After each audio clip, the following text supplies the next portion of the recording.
Hello. If you're here, I believe you care about your career. You've invested in your growth, you've taken courses, you're reading a lot of books. Maybe you keep saving social media posts about career advice. And maybe you even tried with AI to brainstorm career strategies. You go to networking events, you do all the right things, and none of it is wasted, but you do not see the transformational results you expect. The exponential change you're looking for or you were promised. And this is not happening. In this training, I'm going to show you why the most talented, educated, high performers are not in power, not getting the promotions or career growth opportunities they deserve, and how to stop it. You're seeing this clearly? Yeah. So here is what's missing. Each of these tools address one piece of the puzzle. Networking gives you connections, but doesn't teach you how to position yourself strategically. You kind of rely on your common sense.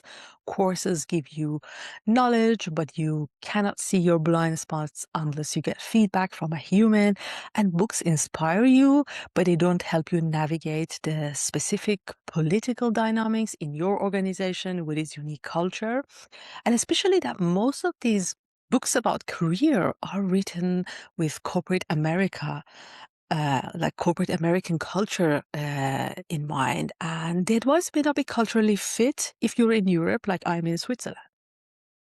So you're collecting pieces, you do not have a system. So what is missing is integration of knowledge so that you can act on what you know. A holistic method that addresses the internal work, the external positioning, and the organizational dynamics all at once. So that's what I'm going to show you. Yeah, I should move a little bit. Yes. Yeah. So most career advice focuses on the external game.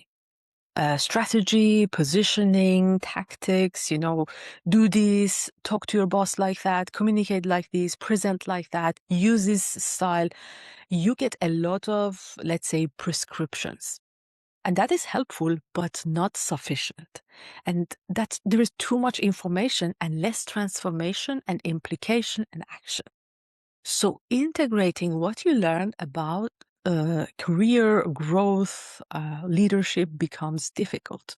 Without addressing the internal game, your identity, your nervous system's capacity for visibility and risk, the parts of you resisting change, you sabotage your own progress. And this is why vision boards fail. This is something a lot of people like to do. And especially in the beginning of the year, everyone is like setting their vision boards. They're fun to do. You get some energy and dopamine boost, but are they really successful? The problem is you do not have a structured way to bridge the gap between where you are and where you want to be while managing your current workload, organizational politics, people problems, stress, and internal resistance. So you're living in your current version with current values and limitations and not the ones on the vision board. And as long as the gap exists, that vision board is not going to manifest. And, the other thing I see people struggle with is that they focus too much on the goal setting. Goals tell you where to go. They don't get you there. And most individuals I meet already have a growth mindset. They are ambitious. They know what they want. They don't have a goal setting problems. I don't need to motivate them and say, oh, it would be good for you to have like a successful career. They already want it. So what gets you there is a system. Not a step-by-step linear method, a growth system that addresses how you think, how you perceived, how organizations operate, your place in the organizational systems, and how you build the power and capacity to hold what you're reaching for. I explain about that a little later. So after coaching hundreds of professionals in pharma, tech, supply chain, engineering, I have discovered a pattern that separates those who break through from those who stay stuck. It's not about working harder, performing better, or knowing more. It's about having a system where every part reinforces each other. It reinforces the other parts. So you miss one part and the whole structure collapses. And this is the exact system I use with my one-on-one clients. I have refined it many times. The first model I started with only had 3 pillars. I was only focused on mindset and a strategy and goals. And what you see here is a result of experience that came from working with more and more clients throughout the time. So let's dive in. The first pillar is about system awareness. Your organization is a living system consisting of people in your organization, the interactions between them, the stakeholders, the decision-making process, the resources, and most high performers, high-performing managers and leaders, they focus exclusively on their own performance.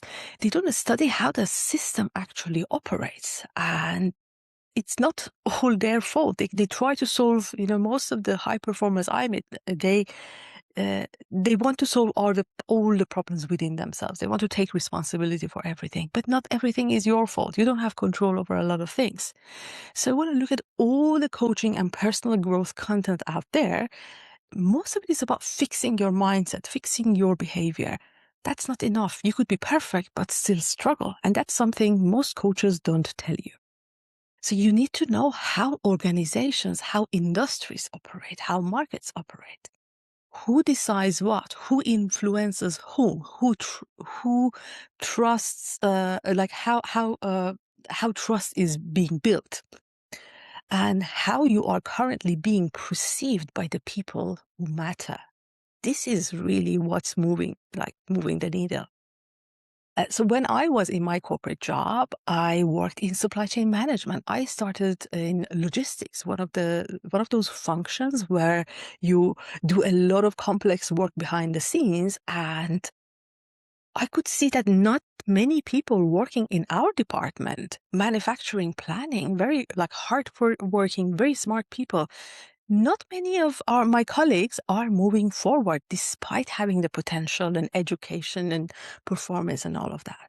But people in our marketing department, they were moving fast. And I learned this is mostly because of the level of visibility they get. We in procurement and production planning, we were behind the scenes, and the marketing people, they were constantly presenting in high-stake management meetings. So when you go to a theater, you remember the performers, actors, dancers, musicians, but there is usually a big team behind the scenes, but you do not remember them. There is this big procurement team behind the scenes that sets the stage, keep things moving. And corporate life is very much like a theater. It's not all merit-based, I'm afraid. So I had to learn this the hard way. If you don't understand where you stand in the system and what helps you move forward, you're navigating blind.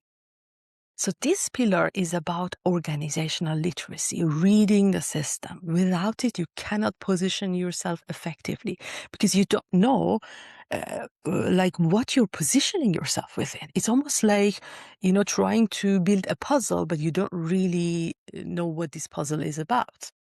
It's going to be very challenging. The second pillar is about mapping the reality. This is about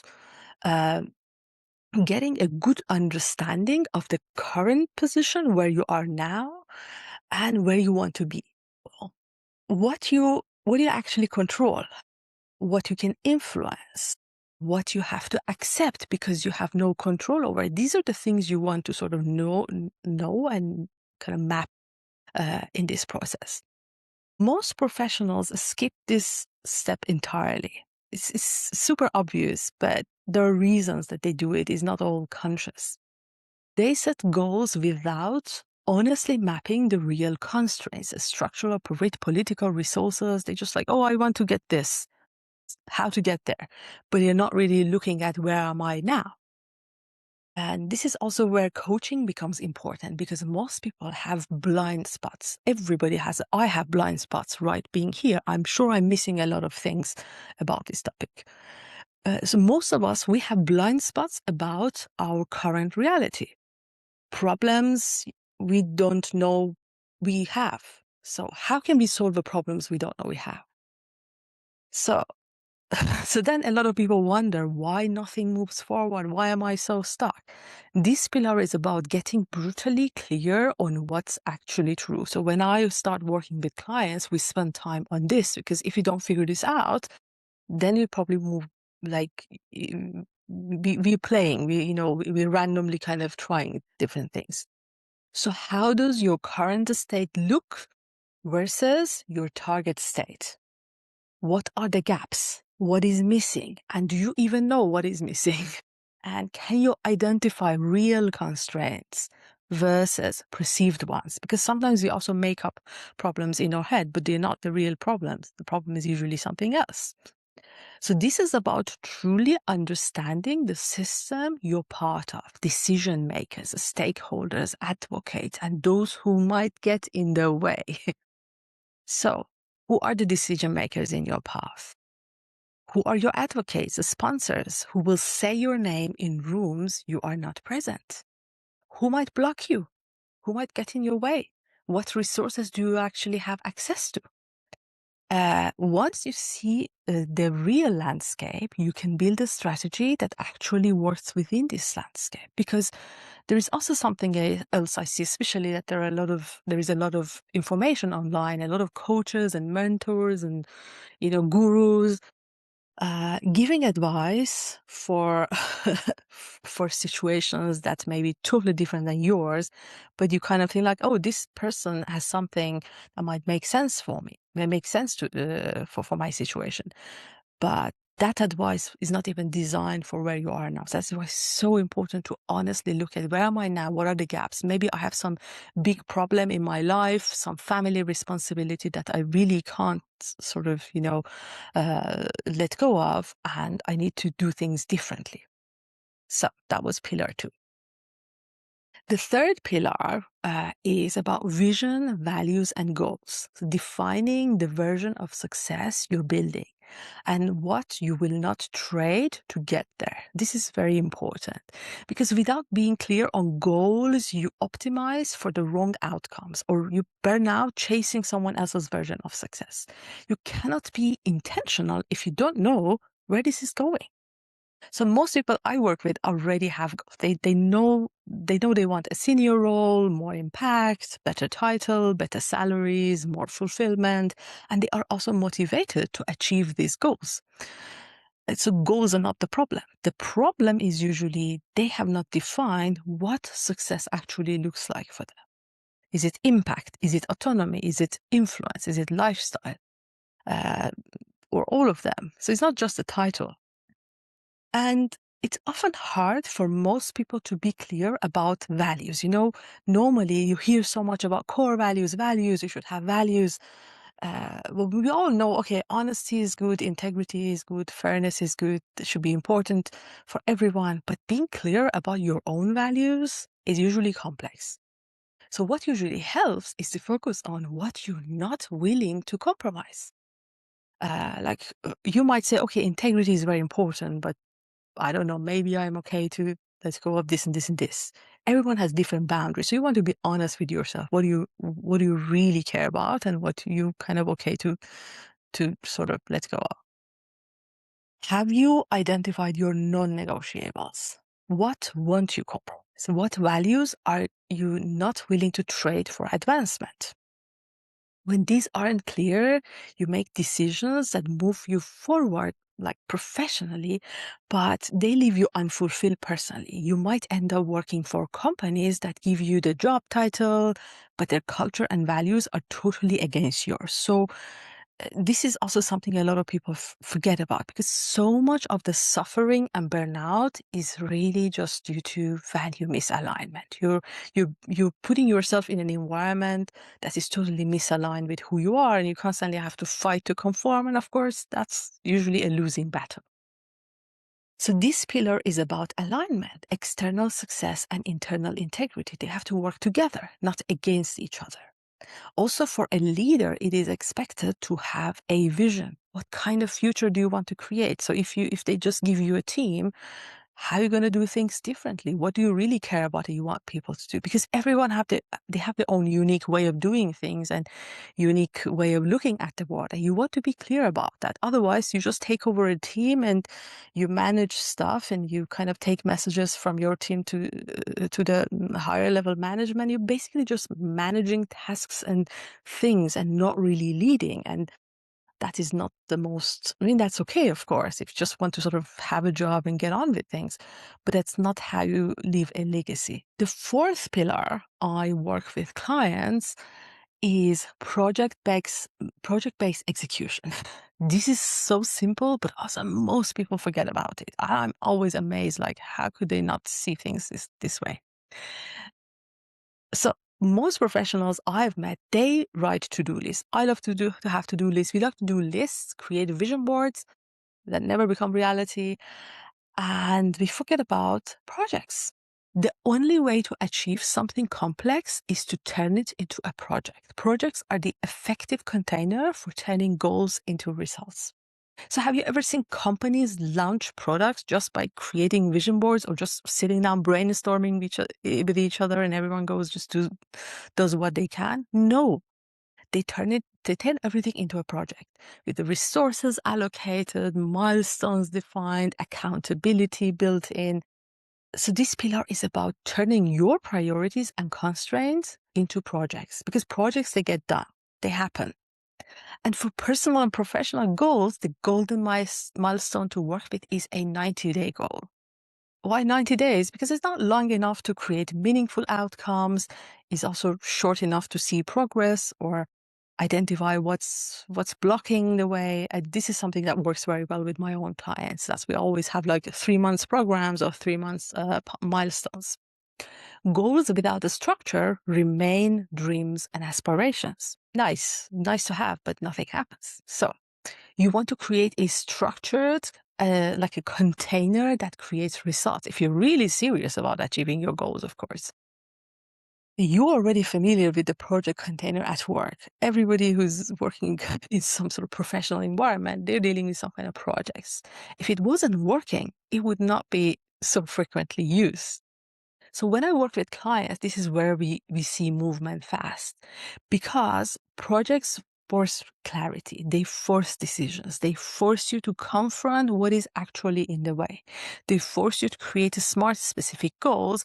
So you suddenly notice you can't just say, I want to be more fulfilled and more impactful in 3 months. So you're forced to know, okay, you need to visualize the details of how fulfilled should look like for you, so that you can focus on the right actions and resources to become more fulfilled. And it forces you to be specific, because most of the time people get lost in these beautiful concepts, which are nice to have, and they don't know what's going on. But when you become specific, when you articulate, then you move forward. The fifth pillar I consider in working with clients is identity shifts and energetic alignment.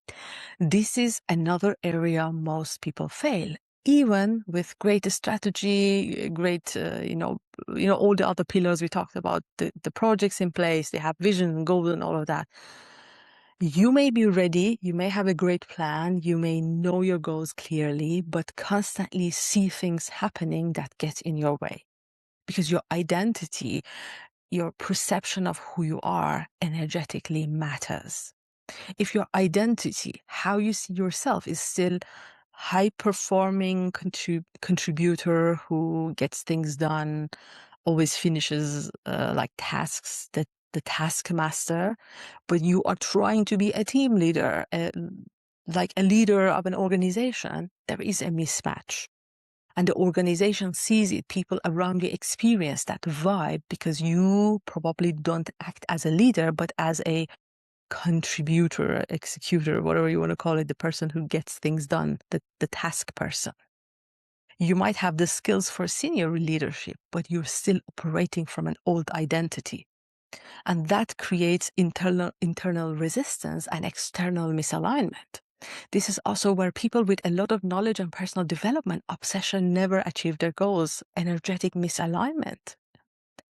It stops you from moving forward.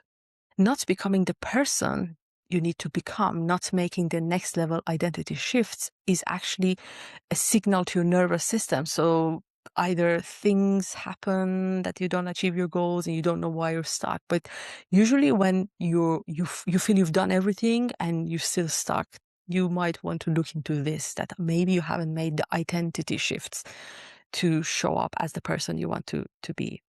And this is not just about your mindset, but also it's your nervous system and how you walk your talk, how you embody your values, how you show up, how others see you.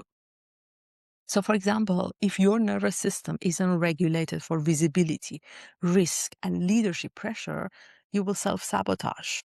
If it's so difficult for you to be on a stage to present something, and it's just your nervous system is like, no, that's not something I'm going to do, it's going to be very difficult to have a leadership role, because most leadership roles will demand you to have some level of visibility, some level of exposure to risk and criticism and feedback and all of that.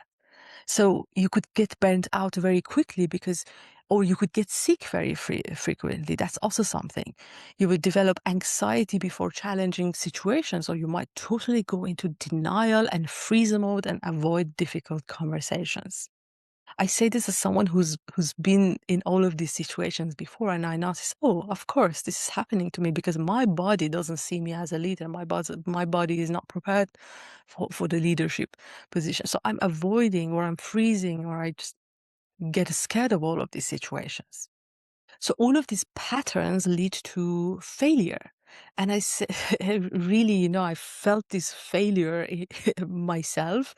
And that's how I've also learned a lot of things about making shifts. So this is also where my background in internal family systems and trauma-informed coaching comes in, because this topic was so personal to me. I decided to get extra trained for it. This was something I had struggled with. I hope I fixed a lot of it. I think I have. And I also saw this in clients, because sometimes, we will do so much work. The person is ready, but they are not doing what they should do. So I got trained in these different modalities about like what is getting in the way, why our nervous system suddenly, or why our body suddenly stops us from doing things. Because, coming over limiting beliefs and fears is not about suppressing them and pushing yourself. Sometimes you need a compassionate approach to negotiate your way through fear. And in internal family systems, that helped me and my clients to actually make those changes. Instead of fighting yourself, you find ways of negotiating with yourself to slowly feel safer environment for your growth. So I help my clients build this internal capacity to hold the next level, to feel safe with the next level of success, to regulate the nervous system so they can show up with presence and not reactivity. You want to become that leader before you're being given the title. This is the whole point of this. And this is very challenging because it sounds a little bit like fake it till you make it, but it's not exactly that. You're becoming it, so you make it. This is how you create the capacity to hold that new level. This is also how you create resilience, the capacity to survive challenges. Because when you're in decision-making positions, I don't know, when you own a company, when you own a team, you will be challenged in so many ways. And this is also one way of preparing yourself to be strong through these storms. And finally, the sixth pillar, it's about the support infrastructures. Successful professionals do not do this alone. Sustainable growth requires building foundations, coaching for development, sponsorship, strategic relationships with people who would advocate for you, peer networks, navigating, you want to be friends with people who are navigating this, it's like similar challenges like you. This will create safety and connection. You want to have feedback loops, resilience practices, rituals, routines, things. Because our support network, this support structure is something you can ground yourself into.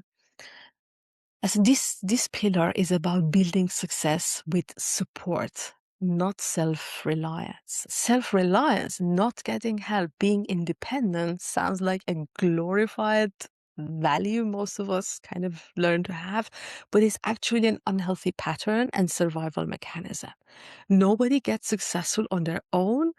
They may present, their success as the result of their hard work. You'll see a lot of interviews with entrepreneurial successful people. This is how I grew a business from scratch, and I was here and I got here. But nobody has done it on their own. It feels like we've done it on our own, but most of the time, when you're successful, other people have supported you there. It's very important, actually.